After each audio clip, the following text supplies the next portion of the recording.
todo mundo aqui bonitinho, tocando violino de terno. Vai ser daqui. Bem, eu vou tentar falar resumidamente, é claro, alguns tópicos da história da minha vida pessoal. Eu nasci numa família que tinha 11 filhos. Meu pai, pedreiro, e minha mãe, nem precisa dizer, né? Parideira de filhos. E essa realidade que a gente vivia era difícil, e até essa semana eu estava revendo meus textos, e aí me ocorreu uma curiosidade que eu nunca tinha percebido. O sobrenome da minha mãe é Nascimento, parte de família. E o primeiro nome dela é Adiva. Adiva tudo junto. Claro que na hora de registrar, o escrivão deve ter perguntado, e essa aí quem é? Aí disse, essa é a Diva. Aí botou tudo junto, a Diva. Mas Diva é deusa, né? Divindade na mitologia. Aí com o nome desse, a Diva do Nascimento, só poderia dar um bando de filhos nesse. Só para relaxar um pouquinho a parte cômica da minha história, mas que depois a parte trágica iria piorar, e piorou muito. Meu pai sofreu um AVC, que é popularmente conhecido como um derrame, paralisou todo um lado do corpo, inclusive o cérebro, e ele ficou inválido, não podia trabalhar. E minha mãe, sem profissão, foi trabalhar numa fábrica de calçados, ganhar um salário mínimo, e essa era a renda da família, tinha que dar para a minha mãe e meu pai comerem, mais as 9 crianças, para pagar a comida, aluguel, luz, água, escola, roupas, saúde. E então essa foi um momento. Em relação à parte das profissões, que eles falam que profissão escolher, no meu caso, a música me escolheu primeiro. Então, minhas primeiras lembranças que eu tenho era prestando atenção nos sons, em cada som que eu ouvia, e queria reproduzir aqueles sons.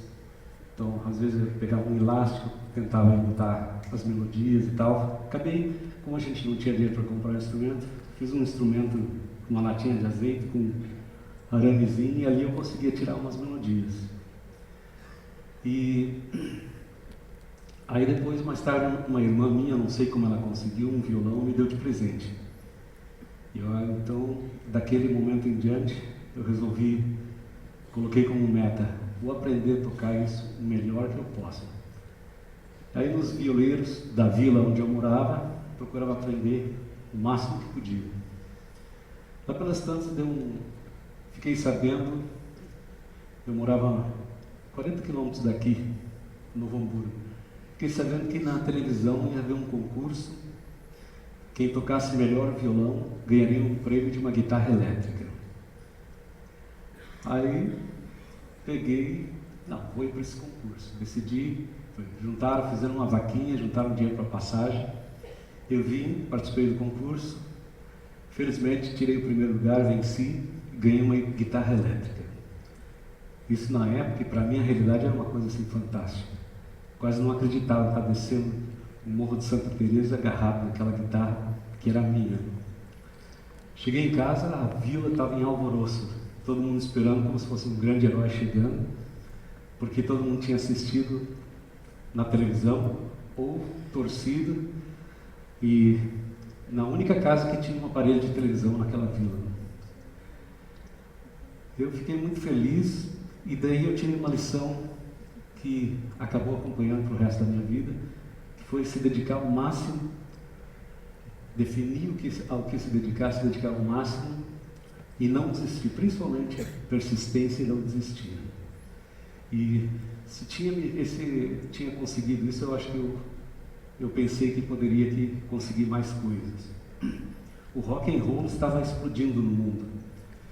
As bandas de rock and roll, os Beatles, muito em voga. E eu pensei, eu tenho uma guitarra. Comecei a sonhar poder fazer uma banda, mas como? tinha que comprar os outros instrumentos. Pensei, quem sabe eu consigo ensinar meus irmãos a tocar um instrumento, a gente possa fazer uma banda e isso possa vir a sustentar a família. Era um projeto arriscado, né? Teria que ensinar os meus irmãos que ninguém dava para música, ninguém se interessava e tinha que ter dinheiro para comprar os outros instrumentos. Mas estabeleci como meta, como projeto e fui para cima, vamos ver o que vai dar. Apareceu na vila um rapaz que tinha um barbeador elétrico, uma coisa tão comum, mas na época, onde em toda aquela favela só tinha uma casa que tinha uma televisão, e era muito famoso, comentava-se muito que fulano de tal tinha um barbeador elétrico, uma coisa que era uma notícia assim.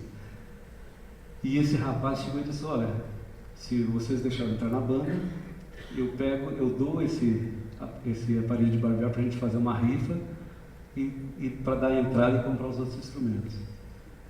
E foi o que a gente fez. E tentei aprender os outros instrumentos, ensinar meus irmãos e deu certo. Fizemos uma banda e essa banda passou a sustentar a família e isso deu um upgrade fantástico na nossa vida da realidade que a gente estava.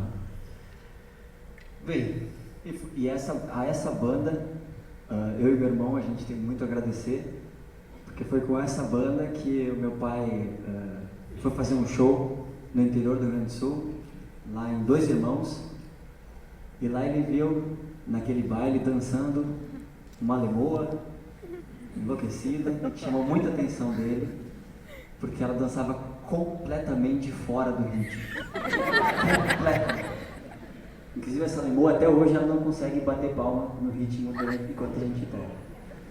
E essa lemoa veio a ser a nossa mãe, então a gente quer agradecer muito também, deixar nosso agradecimento à falta de ritmo da minha mãe, que foi o diferencial competitivo dela, que acabou fazendo com que a gente pudesse estar aqui hoje. Então, muito obrigado, mamãe, pelo seu não ritmo. Bem, como a minha realidade era muito dura na minha infância, eu vendo meu pai definhando naquele quarto, naquela penumbra, uma cama velha com esse frio rigoroso aqui do sul, em cima de um chão batido, úmido, e isso me doía muito, e foi na música que eu encontrei um alento e que me ajudava muito a suportar aquela dor. Então eu resolvi abraçar o máximo que eu podia, fazer o melhor que eu podia, porque eu via que isso dava certo e que a miséria, a pobreza não era um destino que a gente podia mudar. E foi nisso que eu me engajei. Não conseguia aprender na escola, a única coisa que eu conseguia aprender era música mesmo na escola. Acabei repetindo 4 anos a 4ª série, aí no final me passaram, porque senão eu ia ficar 5 anos, vou ficar até hoje lá. E aí formamos a banda e quem cantasse em inglês na época seria como um superastro, porque os Beatles e as músicas que faziam sucesso eram músicas em inglês. Eu, como não tive escolaridade nenhuma, acabei pensando, eu acho que eu vou cantar em inglês, vou fazer o melhor que posso, mesmo sem saber. Inventei uma técnica, amarrava uma linha na agulha do toca-disco e outra no meu dedão do pé, segurava, prendia ali e o disco ficava repetindo sílaba por sílaba, e eu copiando cada fonema que a pessoa dizia. Porque quem tentava cantar em inglês, quase ninguém sabia falar inglês, era uma coisa muito rara na época, tinha muito medo, não sabia o que estava falando, ou então pronunciava mal e cantava muito timidamente. Aí eu pensei, vou me dedicar ao máximo, o som que esses caras emitiram, eu vou imitar. E acabei fazendo isso, ganhei logo. Aí na hora de cantar, eu cantava com a voz aberta, imitando o máximo possível os cantores que eu copiava, e ganhei uma fama de o melhor cantor de inglês da região. Eu adoro esse título. Essa fama cantor de inglês da região. É muito bom o título. E uma coisa legal disso é que depois de um dos shows do pai, veio um cara falar inglês com ele. Ele parou e disse, Não estou entendendo nada, companheiro. E o cara, mas não é possível. Canta aqui agora de novo para mim. E o pai cantava, não é possível que tu não sabe o que tu está falando. E o cara ficou tão impressionado que o inglês do pai era perfeito, só que ele não fazia a menor ideia, totalmente pelos fonemas. E o cara ficou tão impressionado que ele acabou dando um curso de inglês para o meu pai, em troca de aula de violão. E meu pai fez esse curso de inglês e acabou se especializando tanto em inglês que chegou até a trabalhar um tempo de tradutor e intérprete. Mas não deu muito, que ele também não aguentava qualquer coisa que não fosse música. Isso tudo tirava ele. Era a única coisa que mantinha ele no chão, era a música. O que para nós foi muito bom.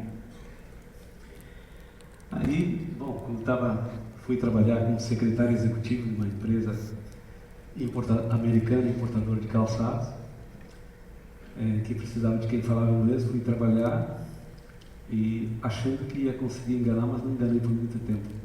Logo viram que eu, de assuntos burocráticos, de escritório, o que fosse, eu não sabia nada e não tinha nem a menor noção de aprender. Só falava inglês. Aí a coisa se tornou insuportável. Eu antes disso, que eu era o cantor da banda, continuava ainda com a minha banda, né? Tinha o cabelo até o ombro, tinha cortado, comprei terno, gravata, fui me vestir exatamente igual ao executivo. Só que não deu certo. Realmente a situação se tornou insuportável, os americanos não queriam mais nem me ver. Aí li no jornal que em Porto Alegre a Orquestra Sinfônica estava abrindo uma escola de música para formar músicos para a orquestra. Eu pensei, eu vi assim que, como músico popular, os músicos velhos, eu via que era uma profissão, eles não tinham, nunca tinha férias, nunca tinha feriado, não tinha saúde, salário fixo e aposentadoria, então nem pensar. Eu pensei, puxa, se eu for um músico de orquestra sinfônica, já que para outra coisa era muito difícil para mim, eu vou ter todas essas condições, né? Isso é uma das partes da história da vida do meu pai, é uma das coisas mais impressionantes, porque desde o sair da miséria completa e poder sair quebrar esse ciclo da pobreza e da miséria, só isso já é uma coisa muito impressionante, mas isso dessa escola de música da OSPA é muito impressionante, porque ele morava em Novo Hamburgo e para poder ir para essa escola de música, ele tinha que pegar carona na beira da estrada, às vezes conseguia, às vezes não. E para voltar, mesma coisa, às vezes conseguia voltar e às vezes não. E muita gente entrou nessa escola para entrar na orquestra. Durante os anos, foram mais de 200 pessoas que entraram e desistiram no meio. De todas as pessoas que fizeram essa escola de música para entrar na orquestra sinfônica, só uma pessoa entrou na orquestra sinfônica, e foi meu pai. Isso é um testamento de uma das principais lições que ele passou para a gente, que é sempre de manter o objetivo e o foco na vida. Ele diz sempre, tu mira para algum lugar e vai, e acredita, e veste a camiseta e joga para vencer. E isso me impressiona muito até hoje, porque a gente vê, a gente trabalha muito, a família inteira, meus irmãos, a gente trabalha desde os 7 anos, desde os 8 anos, tocando e tal, sem parar. Mas a gente nunca passou por uma situação dessa. E da onde uma pessoa tira essa força e essa vontade de vencer e de melhorar de vida é uma coisa que me impressiona muito, e eu gosto de pensar que se eu tivesse na mesma situação eu também teria essa força, mas eu não sei. Então é uma das coisas que eu mais admiro no pai.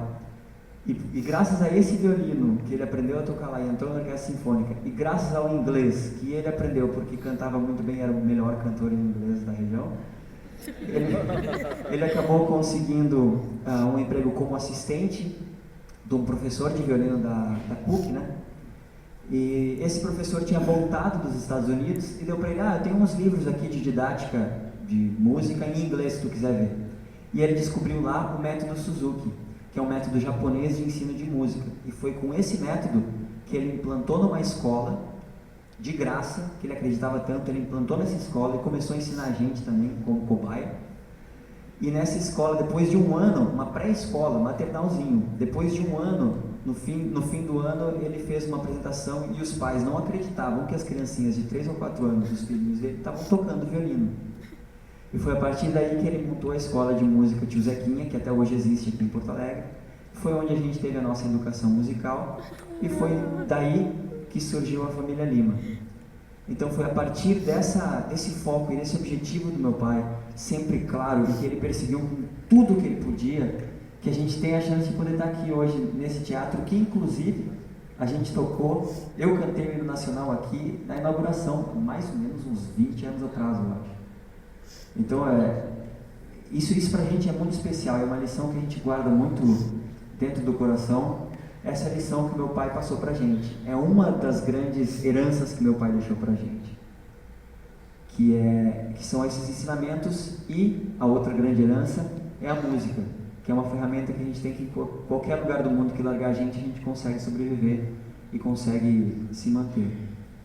E a gente gravou uma música que fala muito disso, é uma música que fala dessa passagem do legado do pai para o filho, e usa como exemplo, usa o próprio violino.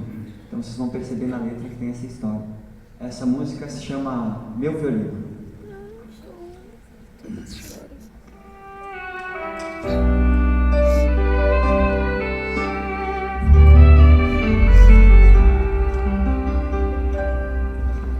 Com todo o seu carinho, meu avô fez um violino que fazia o som fluir em mil canções. E trabalhando na madeira, deu seu amor e a alma inteira entregou. Era um frio setembro quando ele se foi. Dizem que sorrindo pro meu pai falou: eu quero mais lindo som vir das suas mãos. Pegue meu violino, ele é feito de emoção. Em cada música toque o coração. Cuide com fé, meu violino é daqui pra frente seu.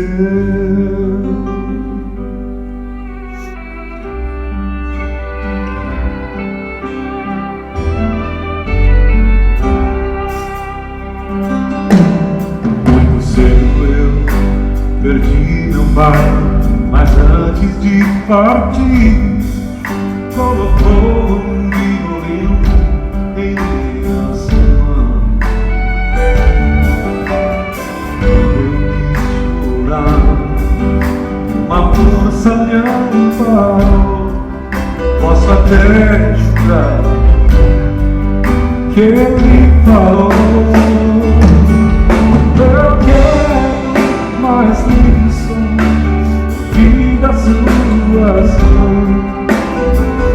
Pegue meu violino, ele é feito de emoção. Te entrego meu violino das suas mãos. Ele vai passar pras mãos de um filho seu.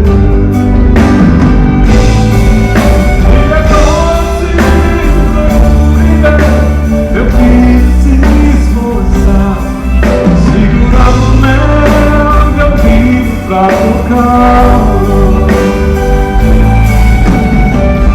Um dia vai saber que eu vou ser o amor. Com amor vou lhe dizer: eu quero mais lindo som das suas mãos. Pegue meu violino, ele é feito de emoção. Em cada música coloque o coração. Cuide com fé, meu violino é daqui pra frente seu. Das suas mãos ele vai passar pras mãos de um filho seu.